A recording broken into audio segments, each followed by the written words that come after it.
세례 요한이 이 광야의 소리가 돼서 구약의 마지막 선지자의 사명을 감당했습니다.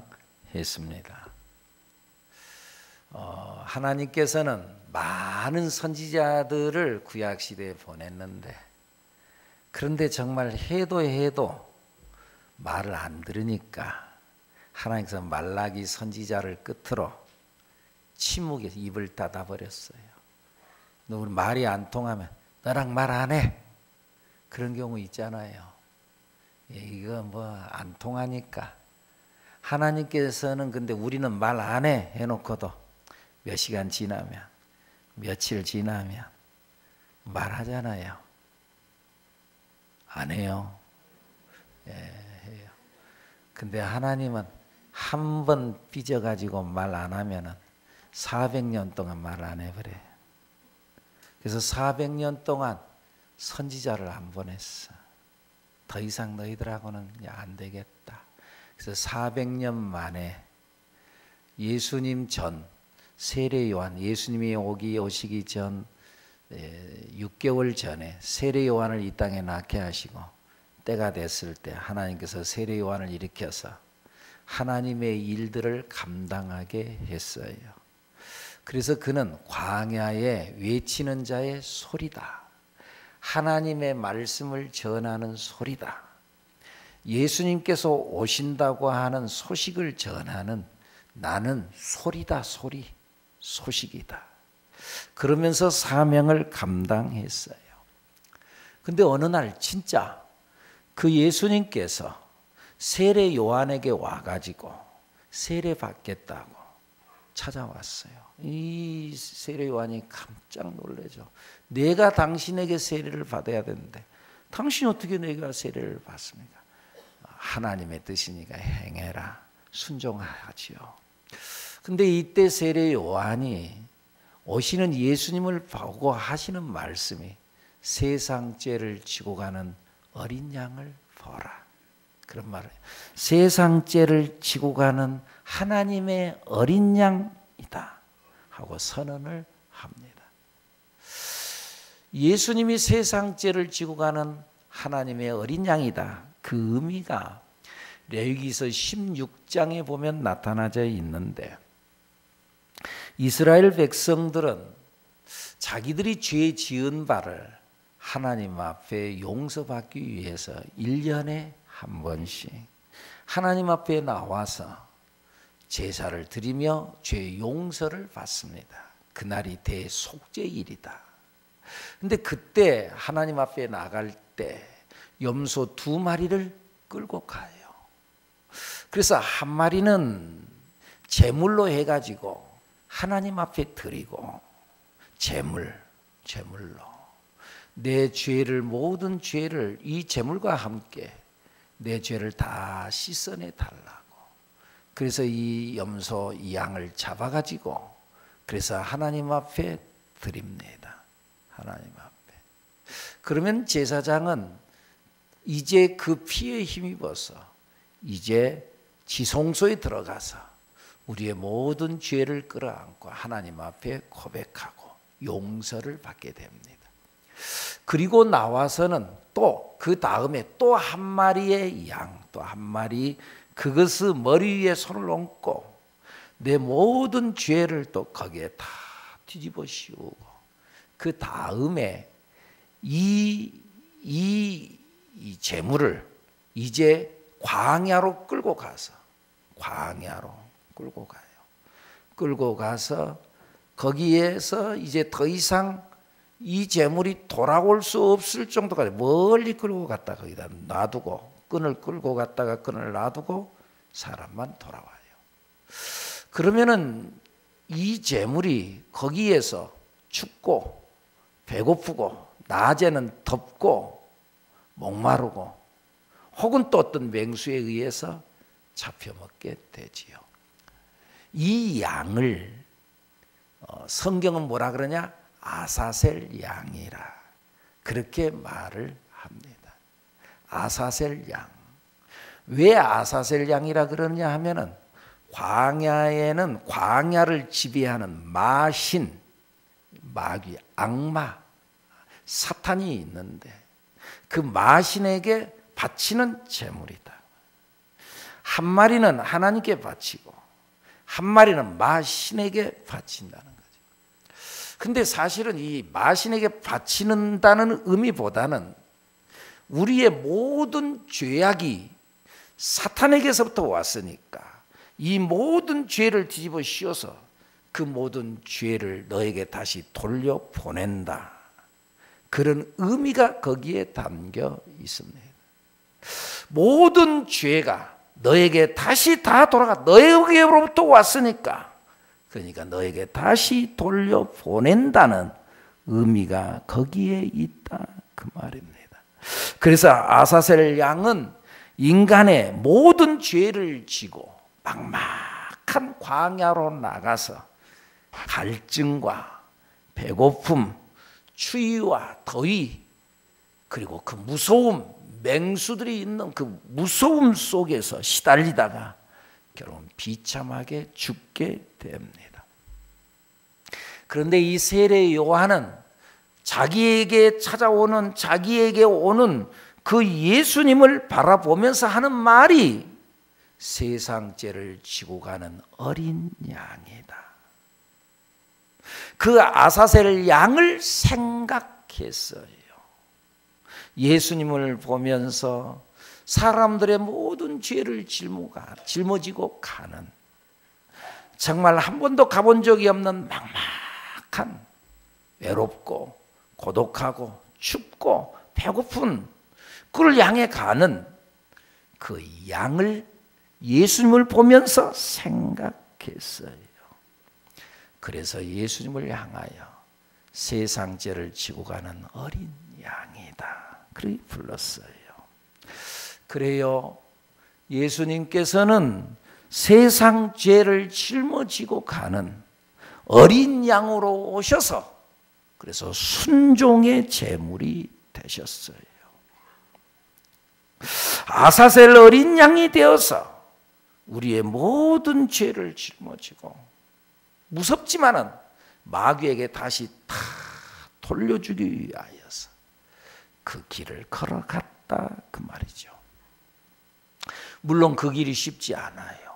무서워요. 가기 싫어요. 그래서 예수님께서 겟세마네 동산에서 처절한 기도를 하잖아요. 그의 땀방울이 얼마나 간절히 기도했던지 땀이 흘렀어요. 나중에는 땀이 흐르다가 모세혈관이 터져서 핏방울이 돼가지고 핏물이 떨어졌다. 성경은 그렇게 말합니다. 그러면서 하나님 앞에 간절히 매달려서 기도하는 중에 하나님, 이 잔이 그냥 지나갈 수 있으면 이 죽음의 잔이 오늘 이 밤이 새면 내일 내가 죽음의 길, 아사셀 양의 길, 그 길을 내가 가야 되는데 그 길 안 가면 안 되겠습니까? 지금 그 말입니다. 이 잔이 그냥 지나갈 수 있으면 지나가게 해주세요. 그렇게 하나님 앞에 매달려 기도해요. 자기도 무서우니까, 자기도 힘드니까 그냥 지나갈 수 있으면 지나가게 해주세요. 그런데 마지막 결론을 그가 맺어요. 뭐라 그래요? 그러나 나의 원대로 마옵시고 아버지의 원대로 되기를 원하나이다. 아멘. 나의 원대로 마시고 아버지의 원대로 되기를 원합니다 하고 결단을 탁 내리고 일어나죠. 그래, 아버지의 뜻이면 내가 가지요 하고 죽음의 길을 가기로 결단하고 일어납니다. 그리고 겟세마네 동산에 올라올 때에 내가 힘들고 어려운 지금 고통 중에 뭔가를 결단해야 되는데 나 혼자보다는 제자들을 함께 특별히 믿었던 제자 베드로, 요한, 야고보를 데리고 함께 겟세마네 산에 올라와서 기도하면서 야, 나를 위해서 좀 기도해 주라. 내가 심히 어렵고 힘들다. 나를 위해서 기도해 주라. 그런데 이 제자들이 기도는 안 하고 잠만 자고 있어요. 그래서 아니나 다를까 좀 잠자고 있을 것 같아서 와서 보니까 진짜 자요. 그러니까 깨워가지고 야, 내가 죽기 힘들다. 그러니까 나를 위해서 기도해 주라. 툭툭 쳐가지고 깨워놓고 또 가서 와서 보니까 또 자고 있어. 또 가서 깨워놓고 또 가서 기도하고 또 가서 또 자고 있어. 꼭 누구 같아요? 그래요. 잠만 자고 있어요. 나중에 예수님께서 이제 내가 이 길 가지. 그러고 결단을 하고 일어나요. 그리고 제자들을 향해 가서 말해요. 일어나라. 가자. 나를 판 자가 가까이 왔다. 죽을 각오하고 일어나서 가죠. 그 길, 피하고 싶었던 길, 나 이 길 못 가겠어요 하고 도망가 버리고 싶은데 도망가고 싶었던 길, 아사셀 어린 양의 길, 골고다 언덕길, 십자가의 길을 가는 것이 정말 힘들고 어려웠어요. 그런데 오늘 성경에 보니까 그 길 자기가 결정하고 그 길을 걸어가요. 그래서 8절 뭐라 그래요? 한번 읽어볼까요? 시작. 사람의 모양으로 나타나사 자기를 낮추시고 죽기까지 복종하셨으니 곧 십자가에 죽으심이라. 죽기까지 복종했대요. 그리고 결국 제물이 됐다 그랬어요. 할렐루야. 그런데요, 주 안에서 죽는 죽음은 진짜 죽음으로, 죽음 그 자체로 끝나지 않고 하나님은 그대로 죽게 하지 않으시고 다시 살아나게 하신 줄로 믿습니다. 예수님 다시 살아나셨잖아요. 부활하셨잖아요. 오늘 우리들도 마찬가지요. 오늘 힘들고 어렵나요? 다시 일어나게 될 줄로 믿습니다. 일어납니다. 일어납니다. 이것을 믿는 여러분들이 되기를 바랍니다. 일어난다. 근데 오늘 성경 본문에 보니까 일어날 정도가 아니라 살아난 정도가 아니라 그를 지극히 높여서 모든 이름 위에 뛰어난 이름을 주사, 모든 이름 위에 뛰어난 이름을 주어서 세상의 모든 무릎을 예수의 이름 앞에 꿇게 하셨다. 세상의 모든 것들을, 모든 무릎을 예수의 이름 앞에 꿇게 하셨다. 내 명예가 실추됐어요. 우습게 됐어요. 그런데 어느 날 예수 안에 끝까지 서 있었더니 모든 무릎을 그 예수의 이름 앞에, 내 안에 계신 그 예수의 이름 앞에 꿇게 하셨다. 9절 말씀 읽습니다. 시작. 이러므로 하나님이 그를 지극히 높여 모든 이름 위에 뛰어난 이름을 주사. 우리를 보통으로 놔두지 아니하시고 모든 이름 위에 뛰어난 이름을 주사. 10절 시작. 하늘에 있는 자들과 땅에 있는 자들과 땅 아래에 있는 자들로 모든 무릎을 예수의 이름에 꿇게 하시고, 모든 무릎을 예수의 이름에 꿇게 했습니다. 결국은 회복됐습니다. 결국은 승리했습니다. 결국은 이겼다 그 말입니다. 이것이 기독교의 진리입니다. 그래서 기독교는 해피엔딩입니다. 결국은 잘 됩니다. 결국은 합력하여 선을 이루는 역사가, 오늘 힘들고 어려워도 나중에는 결국은 합력하여 선을 이루는 역사가 우리에게 일어난다. 이걸 믿으시기 바랍니다. 물론 고난은 있습니다. 고난이 없다는 거 아닙니다. 예수 믿으면 고난이 하나도 없나요? 성경에 나타난 많은 하나님의 사람, 가만히 봐. 크게 쓰임받는 사람이면 크게 쓰임받는 사람일수록 분명히 거기에 고난이 있고 시련이 있고 시련의 과정을 통과하는 장면이 성경에 다 나타나잖아요. 요셉 얼마나 시련의 과정을 통과한가요? 다윗 얼마나 그 어려움을 통과한가요?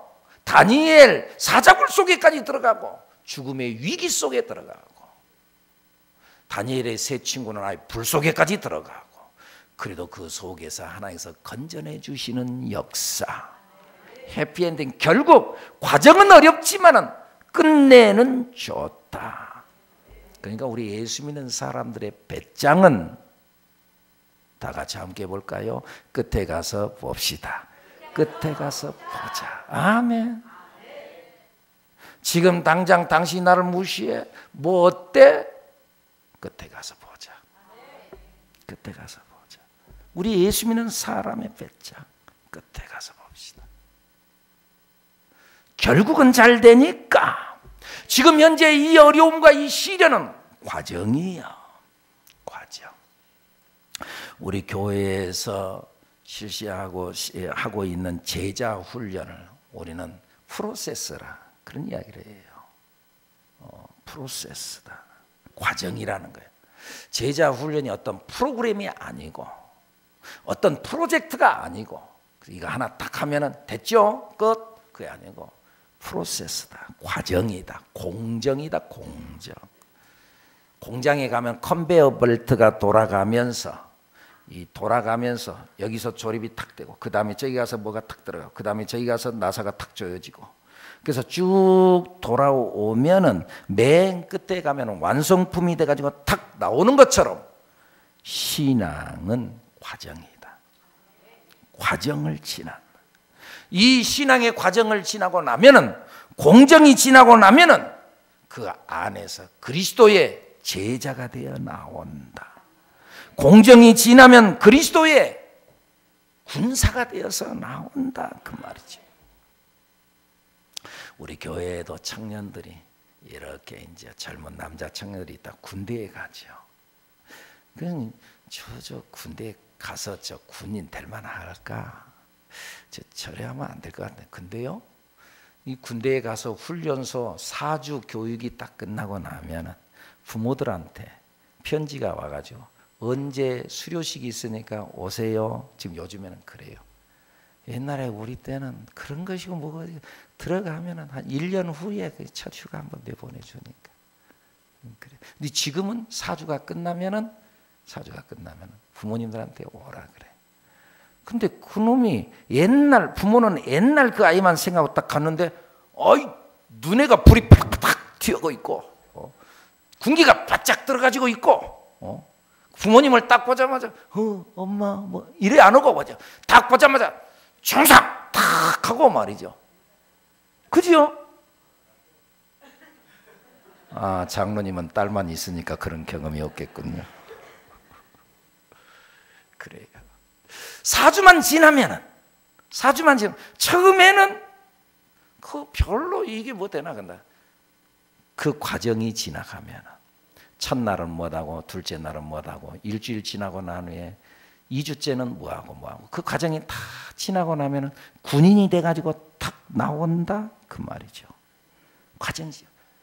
마찬가지로 신앙은 과정입니다. 신앙은 프로세스입니다. 물론 그 과정은 힘들어요. 훈련받는 게 쉽겠습니까, 여러분? 훈련받는 게 참 어렵지요. 쉽지 않죠. 힘들죠. 그러나 나중은 군인이 돼서 나온다. 나중에는 그리스도의 십자가 군병이 돼서 탁 나온다 그 말이죠. 한때는 자기를 낮추고 죽기까지 복종하며 그 십자가 그거 좀 안 지면 안 되겠느냐고 하면서 어렵지만은, 그런데 하나님께서 하나님의 뜻이라고 하니까 나의 원대로 마옵시고 아버지의 원대로 되기를 원합니다 하고 어쩔 수 없이 그 길을 들어간다고 들어갔는데, 그리고 진짜 죽었는데 때가 되니까 다시 살아났다 그 말입니다. 다시 살아남 정도가 아니라 하나님 보좌 우편에 앉았다. 성경은 그렇게 말합니다. 세상의 모든 것들이 예수의 이름 앞에 무릎을 꿇게 됐다 그 말이에요. 살려놓은 걸로 끝나, 살아났어. 그걸로 끝난 게 아니라 세상의 모든 무릎이 예수의 이름 앞에 꿇게 됐다. 히브리서 12장 2절에 나타난 말씀에, 우리 말씀에 보면 우리가 잘 아는 말씀이 나오죠. 어떤 말씀이 나오죠? 거기에 믿음의 주요 또 온전하게 하시는 이인 예수를 바라보자. 그러면서 그 다음 말씀, 그는 그 앞에 있는 기쁨을 위하여, 앞에는 분명히 해피엔딩이야. 결국은 좋아, 결국은 승리야, 결국은 축복이야. 그 앞에 있는 기쁨을 위하여 오늘 십자가를 참으사. 오늘 내가 부끄러움을 당해 부끄러움을 개의치 아니하시더니 결국 하나님 보좌 우편에 앉으셨느니라. 할렐루야. 여러분, 이것을 믿는 여러분들이 되기를 바랍니다. 결국은 좋습니다. 결국은 승리합니다. 결국은 잘 됩니다. 결국은 응답입니다. 결국은 우리는 천국 갑니다. 결국은 축복입니다. 성경은 분명히 그걸 말합니다.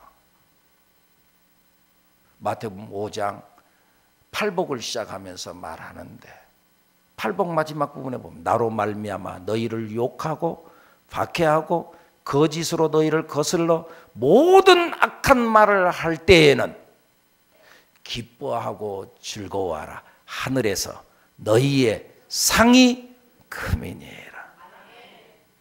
하늘에 너희의 상이 있다. 너희들 거짓으로 너희를 박해하고 거짓말하고 막 그런 거 있어. 그런데 오히려 기뻐해라. 하늘에서 너희의 상이 있다. 할렐루야. 히브리서 11장 25절에 보면 모세에 대한 이야기를 하면서요, 믿음으로 모세는 바로의 공주의 아들이라 칭함받기를 거절하고, 공주의 아들, 내가 나중에 왕이 될 수 있어. 당시에 바로 왕의 아들이 없어. 그러니까 공주에게 뭔가를 해야 되는데, 바로의 공주의 아들이라 칭함받으면 내가 지금 왕이 될 수 있는 가능성이 있어. 모세가 그 애굽 나라의 왕이 될 수 있어. 그런데 바로의 공주의 아들이라 칭함받기를 거절하고 도리어 하나님의 백성과 함께 고난받기를 애굽의 모든 부하보다 더 큰 재물로 여겼으니, 애굽의 모든 부하보다 더 큰 재물로 여겼으니 이는 상 주심을 바라봄이라. 상 주심을 바라보았다, 그 말입니다. 할렐루야. 그 상, 여러분들 나중에는 반드시 상이 있다, 이걸 믿는 여러분들이 되기를 바랍니다. 오늘 우리에게 이 희망이 있습니다, 여러분. 그래서 오늘 성경에서 너희는 이 마음을 품어라. 곧 그리스도 예수의 마음이니. 근데 이 마음을 품는 것이 쉽지 않아. 예수님의 마음을 품는 것이 뭐예요? 낮아지는 것이고 죽기까지 복종하는 거예요. 십자가 지는 거예요. 제물 대신 예수님의 십자가, 제물 대신 예수님을 따라서 나도 제물이 돼, 나도 죽어야 돼. 그런데 진짜 그 예수님을 내가 받아들이고 주 안에 거하면은 그 즉시 우리는 하나님의 자녀가 되는 줄로 믿습니다.